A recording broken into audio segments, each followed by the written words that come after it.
누구나 다 마찬가지시겠지만은 한순간도 하나님께서 관여하지 않으셨다면 어떻게 여기까지 올 수 있었겠는가? 저만 그러하겠습니까? 아니면 여러분 각 사람만 그러하겠습니까? 우리 하나님을 믿는 사람들은 그게 다 하나님의 섭리였구나, 하나님의 다 계획하심 속에 있었던 것이구나 라고 깨닫게 되는데, 오늘 바로 그와 같은 말씀 부합하는 에스더 2장입니다.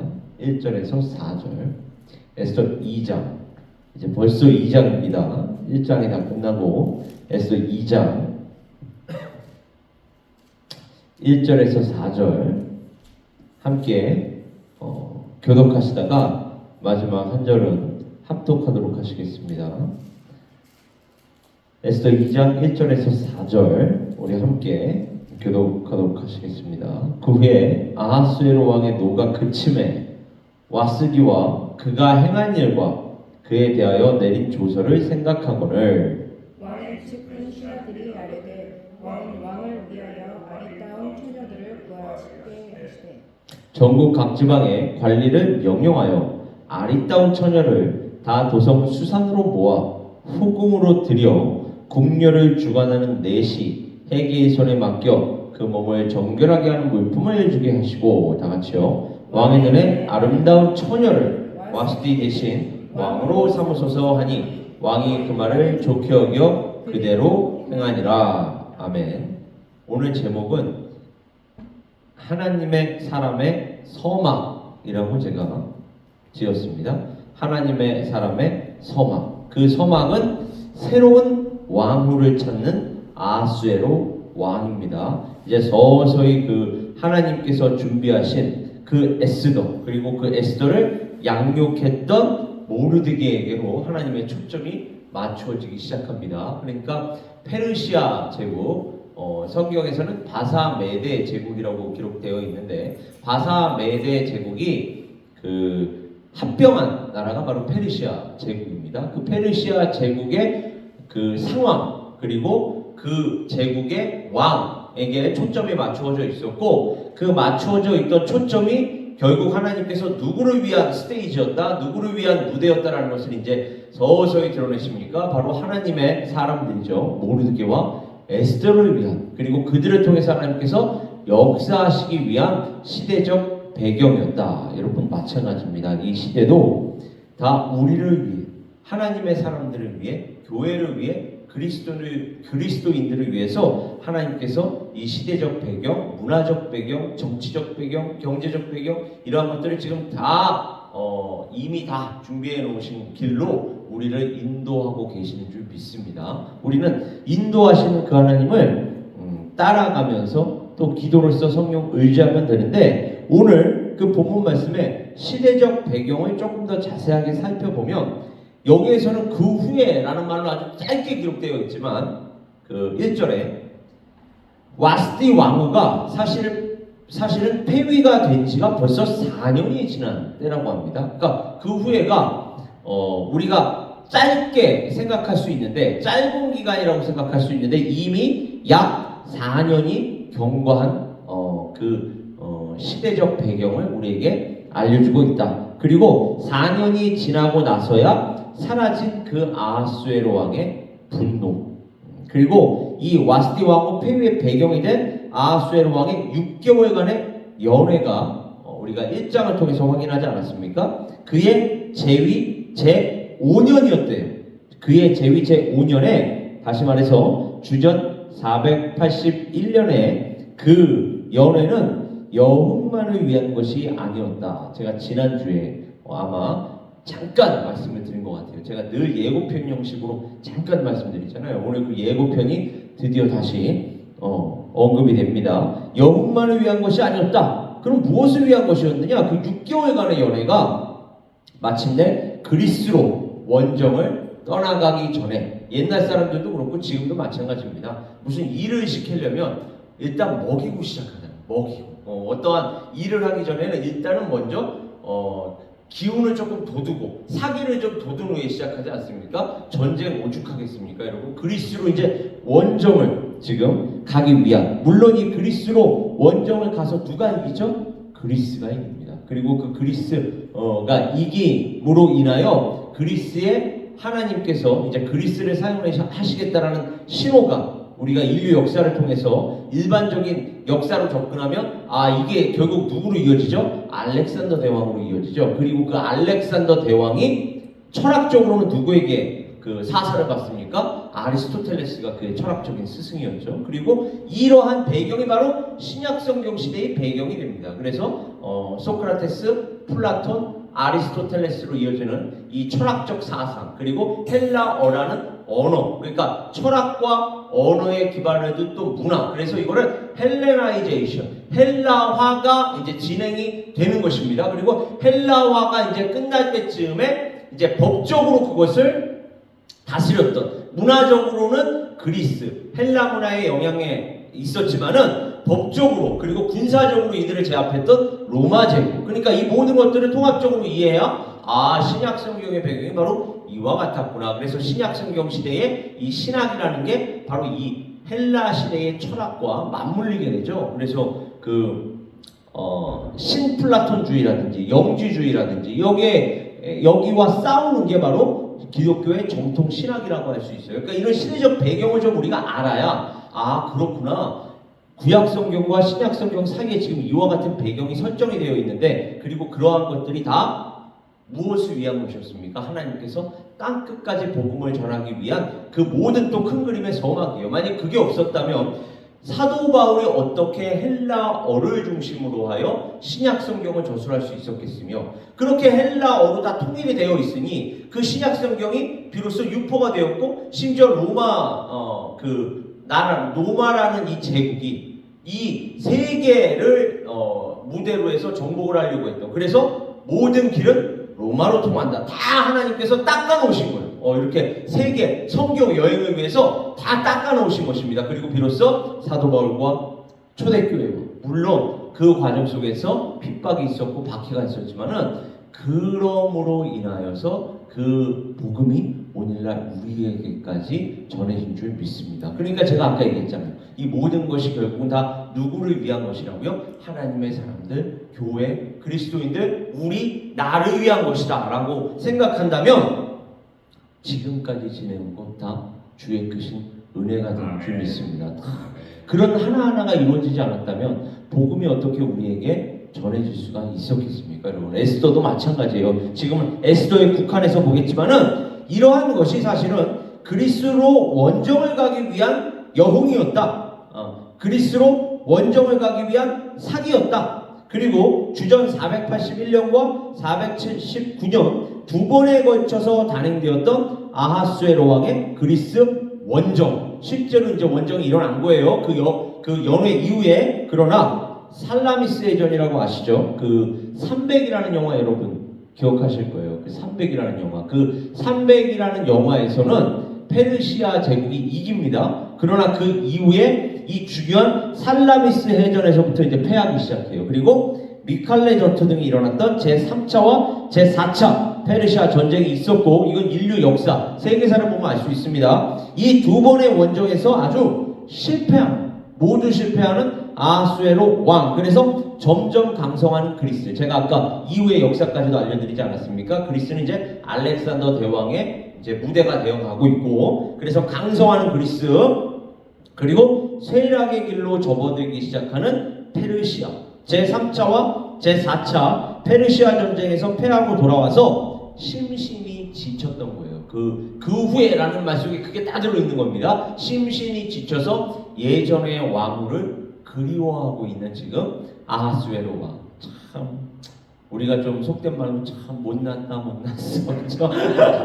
하는 일 잘 안 풀리니까 결국은 조강지처 찾는 거 아닙니까, 여러분? 그래서 와스티 왕후를 그리워하고 있는 거예요. 지금 이 아하수에로 왕은 그리워할 뿐만이 아니라 내가 그때 한순간의 분노, 한순간의 진노를 참지 못하고 그녀를 폐위했구나 라고 자신의 처사가 지나쳤음을 후회하기 시작하는 장면이 바로 에스더 2장 1절입니다. 그리고 새로운 왕후를 간택하기 위한 명령을 제국 전체에 내리기 시작합니다. 이게 4절 후반부죠. 그러니까 자신을 외롭고 우울하고 불안하게 만든 그 결정을 다시 한번 돌아보면서 되새김질한 후에 자신을 합리화합니다. 회개할 생각을 안 해요. 이게 바로 세상 사람들의 아주 흘러가는 그 방향입니다. 자신의 인생을 아무리 성찰해봐야 그것을 반성하고 돌이키려고 하기보다, 그래서 우리를 정말로 본질적으로 하나님을 찾게 만드신 그 하나님께로 눈을 돌리기보다는 자신을 합리화하고 정당화하는 쪽으로 나아갑니다. 이게 바로 세상 사람들, 우리 인간의 아주 본질적인 죄성이에요. 자신을 합리화하고 정당화하면서 다시 다른 사람들을 지배하기 시작하려고 하는 아하수에로 왕. 그래서 전국 각 지방의 관리들을 명령하여 아리따운 처녀를 구해라. 와스디 왕후를 대신하는 아리따운 처녀를 구해라. 그리고 에스더 전체에서 이러한 흐름은, 이러한 사이클은 반복적으로 반영이 되어서 드러나는 문제이기도 합니다. 궁정에서 일어났던 이 지나침의 패턴. 그러니까 굳이 이러한 문제로 왕후를 폐위할 필요가 있었느냐? 그러나 폐위를 했죠. 이게 바로 지나침이거든요. 지나치게 그 일을 처리하는 이 지나침의 패턴과 맥을 같이 하는 게 또 뭡니까? 품위가 없어요. 인격적이지 않습니다. 이게 세상 사람들의 아주 전형적인 모습들이에요. 자, 다시 한번요. 지나치게 나아갑니다. 극단적으로 나아갑니다. 그리고 지나치고 극단적으로 나아가는 사람들의 아주 그냥 붙어있는 또 다른 특징이 인격적이지 않아요. 품위가 없습니다. 이러한 세상의 죄악성, 곧 죄악된 이 세상의 이치와 생활 방식이 바로 오늘 본문 말씀 에스더서 2장 1절에서 4절을 통해서 우리가 확인할 수가 있는 것입니다. 이것은 사실은 에스더에만 기록되어 있는 것은 아니에요. 창세기 8장 21절로 가보면 하나님께서 이걸 아주 극명하게 제시해주고 있습니다. 여호와께서 그 향기를 받으시고 그 중심에 이르시되 내가 다시는 사람으로 말미암아 땅을 저주하지 아니하리니 이는 사람의 마음이 계획하는 바가 어려서부터 악함이라. 진짜 어려서부터 악한가요? 아니죠. 생명이 잉태되는 그때부터 악합니다. 사실은 인간의 그 본질적인 죄성. 제가 우리 그 금요일과 토요일은 우리 성경 통독 속도에 맞춰서 말씀을 전하고 있고, 이제 화요일 수요일은 제가 에스더서를 강의한다고 얘기했는데, 이번 주 말씀이 이제 로마서 말씀입니다. 왜냐하면 지난주까지 우리가 사도행전을 끝냈으니까. 그러니까 이제 로마서 말씀을 보면 거기에 우리의 본질적인 죄성이 나오죠. 그리고 그 본질적인 죄성이 어디에서부터 유래가 된 거죠? 아담으로부터. 아담 한 사람의 불순종으로 말미암아 그 아담 안에 있는 자들, 그 아담 안에 있는 자들이라는 게 무슨 말이에요? 아담과 하와, 남자와 여자의 성적인 결합을 통해서 태어난 자들은 이 아담의 죄성을 물려받게 돼 있다는 것입니다. 그러니까 나면서부터, 그냥 어려서부터가 아니에요. 나면서부터 아예 죄성을 지니고 있습니다. 우리가 가만히 생각해 보세요.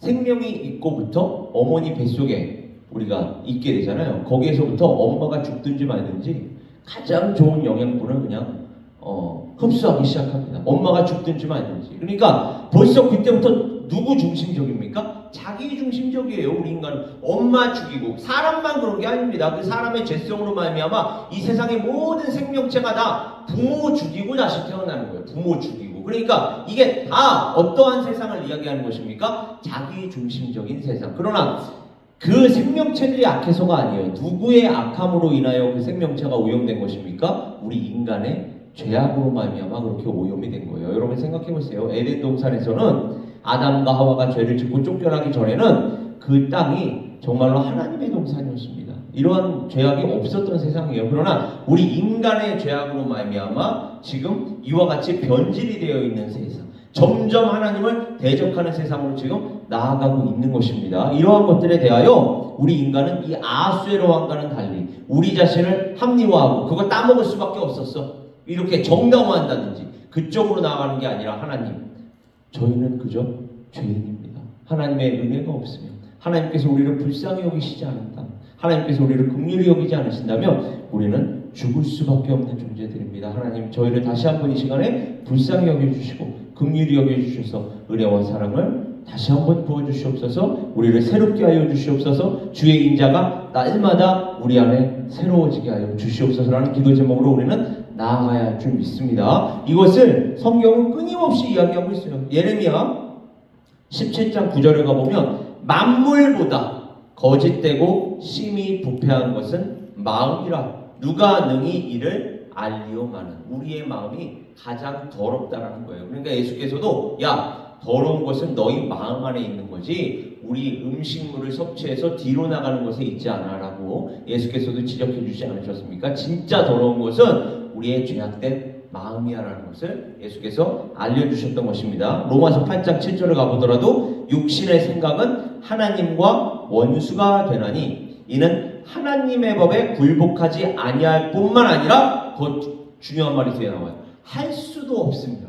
우리가 할 수 없는 거예요. 이거는 누구만이 하실 수 있습니까? 성령께서만이 하나님의 은혜와 사랑 예수 그리스도의 그 성령만이 우리를 변화시켜 주실 줄 믿습니다. 바로 이것이 성경이 우리에게 주는 복음이라는 거예요. 우리 스스로 할 수 없지만 하나님께서 우리를 불쌍히 여기시고 긍휼히 여기셔서 하나님의 마음에 합한 하나님의 뜻에 합한 한 사람 한 사람으로 변화시켜 주시고 또 그 한 사람 한 사람이 지금 모여 있지 않습니까? 우리 이 교회라는 공동체 속에서 이제 한 마음과 한 뜻 되어 나아가게 하시는 것. 이게 바로 하나님의 은혜와 사랑으로 되는 줄 믿습니다. 자신들의 자리, 자신들의 생명까지도 위태롭게 될 수 있기 때문에 신하들 입장에서 한번 생각해 보세요. 왕이 이렇게 변덕스러워, 지도자가 이렇게 변덕스러워. 근데 변덕스러운 왕에게 또 비위를 안 맞출래야 안 맞출 수가 없어. 왜요?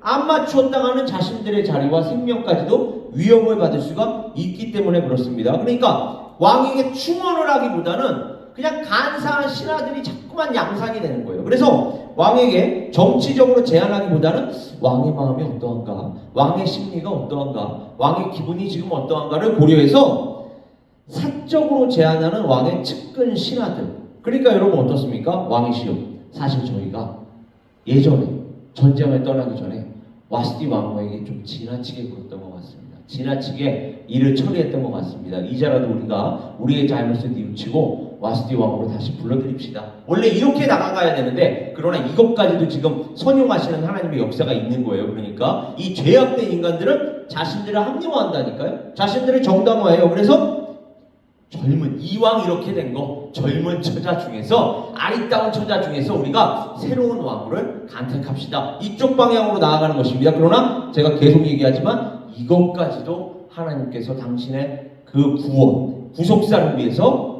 선용하시는 것입니다. 그래서 누가 나타나는 거예요? 하나님의 사람의 서막 에스더가 이제 비로소 나타나기 시작하는 것입니다. 그래서 바로 이러한 배경 속에서 사적으로 제안하는 왕의 측근 신하들, 특히 와스디 왕의 폐위를 주도했던, 그러니까 꼭 잘못했던 인간들이 책임을 안 지려고 그러고 끝까지 덮으려고 하는 거예요. 끝까지. 이게 세상의 이치입니다, 여러분. 끝까지. 그래서 새로운 왕후를 우리가 뽑아야 하겠습니다라고 제안했던 사람들이 그 기록에 따르면 와스디 왕후의 폐위를 주도했던 그 왕의 측근 신하들이라고 얘기해요. 그러니까 왜요? 그게 드러나면 자기들의 자리가, 자기들의 위치가 더 위태롭게 되기 때문에 그걸 어떻게든 덮으려고 하는 것입니다. 그러니까 나쁜 것은 더 나쁜 것으로 덮어버리는 거예요.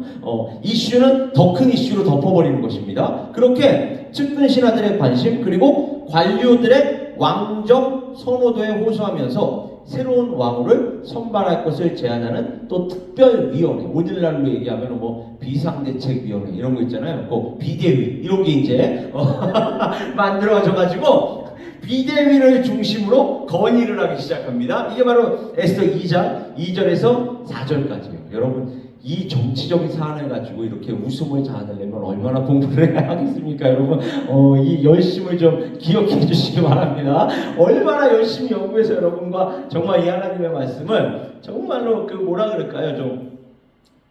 좀 재미있게 하나님이 그럼에도 불구하고 해피엔딩으로 마치시는 이 하나님의 역사를 우리가 기쁨으로 감사로 받아들이기 위해서 얼마나 제가 여러분들하고 이 말씀을 이렇게 전해야겠다, 저 말씀은 저렇게 전해야겠다 정말 기도하면서 준비하고 있습니다. 그러니까 비대위라는 말까지 제가 지금 만들어냈잖아요. 오늘날만. 그때 당시에 비대위 같은 것도 없었어요. 제가 오늘날의 용어로 지금 환원해서 말씀드리는 거예요. 그러니까 비대위가 만들어져서 건의를 합니다. 그리고 그 궁정의 분위기에 맞추는 전체적인 계획이 이제 비로소 다 짜집니다. 오늘날로 얘기하면 왕구가 다 맞춰질 거예요. 새로운 왕구를 간택하기 위한 왕구가 다 맞춰졌습니다. 그리고 여기에 따라 도성수산으로 보이는 아리따운 처녀들을 후궁으로 들여서 주관하는 내시 헬게가 등장합니다.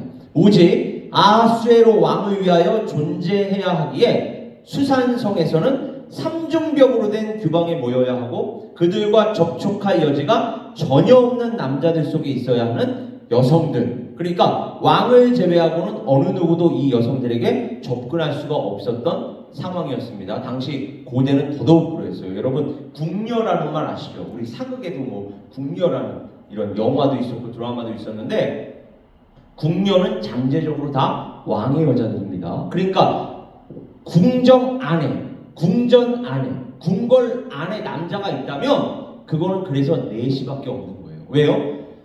궁 안에 있는 여자가 임신을 했다. 그건 반드시 누구의 여자여야 하는 거예요? 왕의 여자여야만 합니다. 만약에 다른 남자의 씨를 받았다 그러면 그거는 정말로 반역죄가 되는 것입니다. 왕을 능멸한 죄이기 때문에. 그러니까 이 궁녀라는 자리 다 넷이었던 거예요. 그렇다면요, 여러분 제가 좀 깜짝 여러분이 모르실 수도 있는 깜짝 지식 하나 알려드리면 다니엘도 역시나 뭐였다라는 것이 좀 추측이 됩니까? 넷이었다라는 것이 좀 추측이 되죠. 왜요? 넷이가 아니었다면 궁궐에 있을 수가 없습니다. 그러니까 이러한 사실들을 여러분 다 알고 계셔야 돼요. 아, 그렇구나. 그러한 시대적 배경 속에서 하나님의 사람들이 살고 있었구나. 포로로 잡혀갔는데 포로로 잡혀갔을 때 어디에 거했죠? 궁궐에 거했다는 얘기는 뭐였다는 얘기예요? 넷이었다는 것입니다. 여러분 넷이가 아니면은 궁궐에 거할 수 없어요. 넷이라면은 설사 궁녀와 관계를 가졌어도 아이를 낳을 수 있습니까? 없습니까? 없기 때문에 그래요. 그러니까 반드시 궁녀는 누구의 여자여야만 한다? 왕의 여자여야만 합니다. 그러니까 철저하게 통제가 돼야 돼요? 안 돼야 돼요? 철저하게 통제가 되어야 하는 것입니다. 그리고 통제를 맡았던 사람이 지금 넷이 누구였다는 거예요? 헬게였다. 이게 시대적 상황을, 그리고 그 당시에 상황이 구체적으로 또 자세히 어떠했는지를 지금 묘사하고 있는 것입니다. 그리고 성경 이외의 자료들을 조사해 보았을 때 삼중벽으로 되어 있었대요. 얼마나 철저했겠습니까? 그러니까 삼중벽으로 되어 있는 규방에 모이고, 그러나 이것까지도 다 사용하시는 하나님의 역사인 거예요, 여러분. 그러니까 얼마나 하나님께서 신묘막측하십니까? 이런 것까지도 다 고려하시고, 하나님은 모르시는 것이 없고, 모르시는 것도 없고, 못하시는 것도 없고, 전지전능하신 하나님이시기 때문에 이 모든 것들이 다 고려가 된다 할지라도, 가만히 된다 할지라도 하나님께서는 반드시 당신의 구속사를 완성하시는 것입니다. 그쪽으로 지금 나아가고 있는 거예요. 에스더를 통해서도 구속사를 보여주고 계시는 것이고, 결국 완성은 누구 안에서 완성이 되는 것입니까? 예수 그리스도 안에서 완성이 되는 줄 믿습니다. 아무리 이렇게 세상 사람들이 자신들의 이름, 자신들의 그 왕국을 건설하려 한다 할지라도 하나님께서는 당신의 백성들과 함께 당신의 나라를 완성하시는 것입니다. 이렇게 삼중병으로 된 규방이 모이고 그들과 접촉할 여지가 전혀 없는 남자들 속에 있어야 하는 여성들이라고 얘기했습니다. 그리고 아하수에로 왕의 관심을 얻기 위해서, 따라서 그 몸을 정결하게 하는 물품 등으로 여성들의 외모를 화려하게 꾸미고, 그리고 화려하게 가꾸는 일에 전념해야 하는 시종들. 참 요즘 그 시대적 배경으로 얘기하면 이거 페미니스트한테 걸리면 큰일 날 일입니다. 어디 여성의 그 성을 상품화하냐고. 그러나 여러분, 남자와 여자는 분명히 다른 거예요. 그걸 여러분 알아야 합니다. 하나님께서 남자와 여자는, 남자는 남자대로, 여자는 여자대로 하나님께서 만드신, 창조하신 목적이라는 게 있는 것입니다. 이것을 같이 뒤섞어버리면 남자와 여자의 구별이 없어져 버리잖아요. 구별이 없어져 버리면 이것이 무엇으로 이어진다 그랬죠? 여성 인권 운동, 여성 인권이 향상되는 쪽으로 가는 게 아니라 이게 도를 지나쳐 버립니다. 항상 제가 아까 얘기했잖아요. 세상은 기준이라는 게 없기 때문에 늘 가다 결국 지나침으로 가게 돼요. 그리고 이게 결과적으로는 비인격 그리고 아주 그 품위 없음으로 나아가게 되거든요. 보세요. 여성의 인권을 향상시킨다는 운동으로 시작했는데 결국 이게 무엇으로 이어지는 것입니까? 여성, 남성 다 똑같은 거야.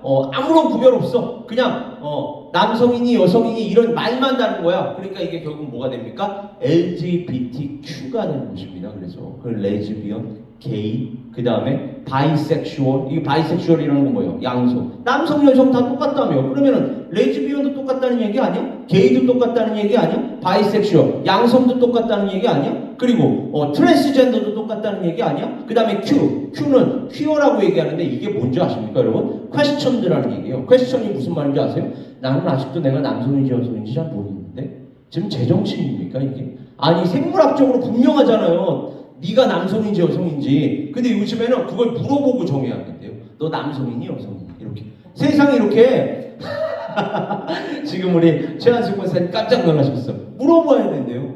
그걸 물어봐야 되는데 아니 태어난 아이가 분명히 생물학적으로 분명하지 않습니까?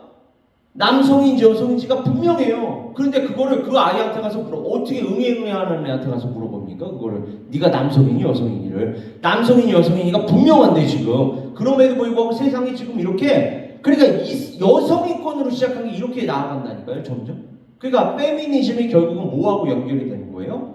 동성애하고 연결이 되는 겁니다. 결국 나아가다 보면.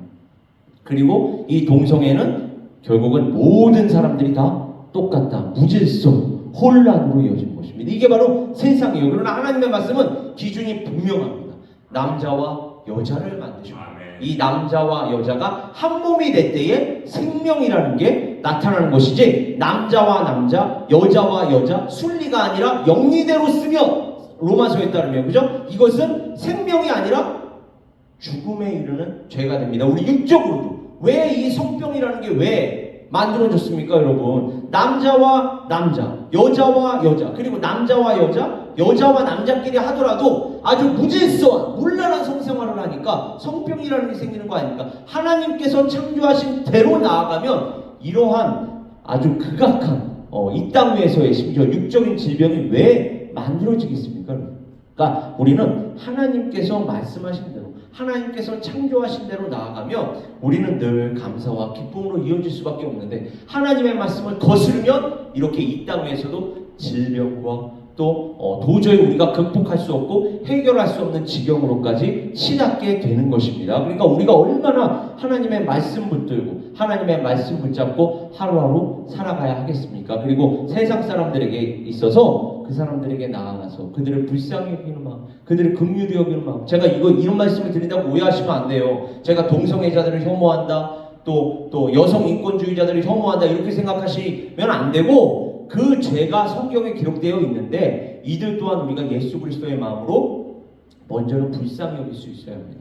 긍휼히 여길 수 있어야 합니다. 그리고 그들에게 다가가서 그들을 위해 기도해 줄 수 있어야 돼요. 그리고 그들에게 복음을 정말로 참된 복음을 나누어 줄 수 있어야 합니다. 그리고 복음이 그들을 변화시키게끔 해야지 신앙생활이라는 건 절대로 강요로 이루어질 수 없는 부분입니다. 그러니까 우리가 강요한다고 또 듣지도 않아요. 그러니까 하나님의 방법은요. 하나님은 우리에게 강요하시지 않지 않습니까? 하나님은 우리에게 자유의지를 주시는 게 왜 주셨다 그랬죠? 하나님께서 우리를 사랑하시기 때문에 우리의 전인격으로 하나님을 사랑하기를 원하시기 때문에 하나님께서 지금도 우리에게 나에게로 오너라 수고하고 무거운 짐진 자들아 다 내게로 오라 내가 너희를 쉬게 하리라 그랬지. 그걸 비인격적으로 너 일이 안 오면 내가 너 죽여버릴 거야 이렇게 얘기 안 하시잖아요. 하나님께서 그럴 만한 능력이 있으신데도 그렇게 안 하시잖아요. 그러면 우리 또한 하나님의 말씀을 가르치고 전할 때에 인격적으로 다가가야 하는 점이 있습니다. 우리 신앙 인격이 먼저 전제가 되어야 하는 이유가 바로 여기에 있는 거예요. 우리가 하나님의 성품으로